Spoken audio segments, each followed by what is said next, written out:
Hello everyone, my name is Chin Valdez and today we're going to be talking about a few beginner tips for one of the classics in online gaming, Dragon Nest MOBA Classic.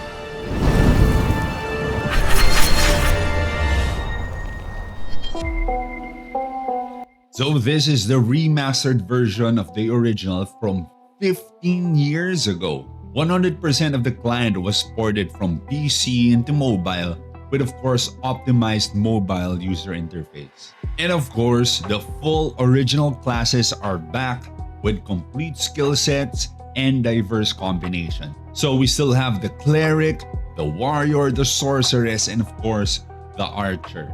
So back in the original, I personally mained a Moon Lord, so it's only natural I start off with the warrior class here. So this is what I have built so far.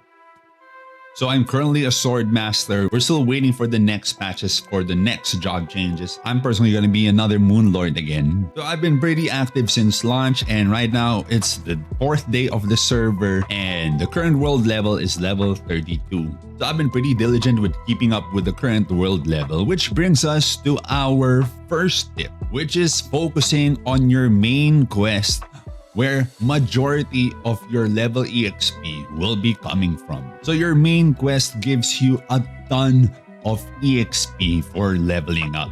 This is definitely where the majority or the bulk of your EXP is going to be coming from, especially early on. Now, doing the main quest also uses your stamina. So there is a stamina system here called FTG, or I assume it's fatigue, so it's FTG. So early on, definitely focus on leveling up because leveling up will allow you to unlock more features of the game for progression, for developing your character. So definitely focus on leveling up.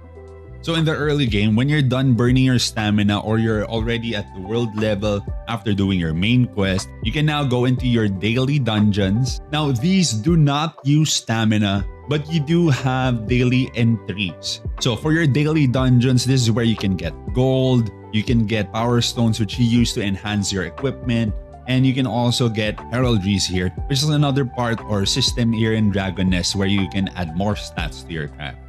Now, as I mentioned, these do not use FTG or stamina, so you should be doing this daily and when it's available. Later on, if need be, you can also use your stamina for additional entries. Now, other than your daily dungeons, we also have weekly dungeons. Now, so for these dungeons, you don't have to do them every day, but you're only allowed to clear these dungeons 3 times per week. So it's the same thing. We also get more materials for progression. Now, under these challenge dungeons, we also have what we call the chaos opening. So chaos opening is where I personally farm my gold. You also get accessories here and even more heraldries again. But these use stamina. So it does eat up FTG and also a special ticket called the chaos opening entry tickets, which we can then farm from the abyss here, which also uses stamina. So we only farm these, in my opinion, after we've done the main quest, after we reach the level cap. In my opinion, that's the only time where we start burning stamina on these dungeons that use stamina. Also, when starting our day, we do have our daily quests here. So this is a normal thing in these kinds of online games. And usually, there's also a quest here that requires you to enter a specific dungeon. In this case, or for my case, it's to clear the chaos opening by around 1 time, which is a dungeon that uses up stamina. So we could probably just run that 1 time so that we can clear our daily task there. Now, for majority of the dungeons that I've just mentioned, these are very, very straightforward. There's nothing really complicated about it. It's just your usual daily dungeons and they're usually fairly simple and easily clearable. So we have things like clearing trash mobs or maybe going 1v1s against bosses. Very straightforward stuff, nothing too complicated yet. Now, alongside the dungeons that do not use stamina is the trial tower. So the trial tower is kind of like a gauntlet of monsters and bosses. It's kind of like an endless tower where you get a lot of different resources and rewards. Specifically, we get a lot of gold and a variety of other rewards like more chaos opening tickets. We also get more gacha pulls. We also get a pet, the reliable hound minion. We get it from here. We get even more gacha pulls and so on. Now, as far as progression goes in Dragon Nest, the main meat and potatoes of development and progressing here are the nests. So starting off with the Minnow Nest, Cerberus Nest, Manticore Nest, and so on. But this is where we get some of the best equipment that we can get for at least our current progression right now. Usually these nests have specific mechanics. There is a nest guide here where we are given a few tips on how to fight these specific bosses. So I think the tips here are actually pretty helpful in terms of learning the boss monsters, attack patterns, and so on, so that it'll be easier for us to actually farm their materials. And so let me pop into a nest run right now against the Minotaur.